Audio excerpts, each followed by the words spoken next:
Hello guys, nabalitaan nyo ba ang nangyari kay Check, na pinagpalat siya sa mukhang burat, na si Wannafly? Kung tutusin mas gwapo pa si Check sa kanya kasi si Wannafly mukhang burat, si Check mukhang putay. Pero ito lang masasabi ko sa'yo tol Check, hayaan muna yung mga babaeng ganyan, may kasabihan nga tayo mas mabuti pang mag-alaga ka ng 100 kambing, kaysa isang babaeng balimbing.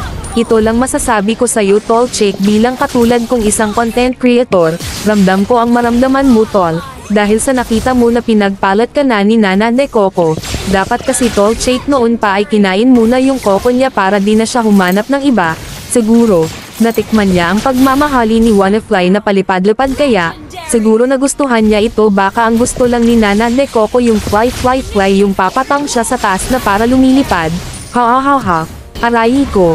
Pero tol Check huwag kang mag-alala marami ka pang makita o mahanap na ibang babae, na mas higit pa sa kanya at katapat dapat, talde sa'yo, at mamahalin ka ng totoo, na higit pa sa pagmamahali mo sa sarili mo. Basta ang isipin mo lang ngayon tol Check, na kahit ganyan ang nangyari, ay marami parent kaming nagmahal sa'yo na mga content creator, na mga kaibigan mo, at higit sa lahat andyan pa ang pamilya mo na isa sa nagmamahal sa'yo ng sobra.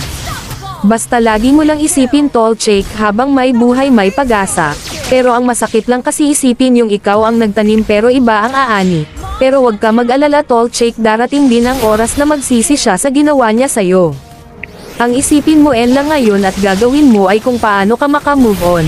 Alam ko tol Check na masakit mahirap mag-move on, pero kaya mo yan tol Check, di mo man siya makalimutan, sa ngayon. Pero darating ang oras na makahanap ka ng mas higit pa sa kanya, at akalimutan mo rin siya. Yun lang tol Check, God bless you.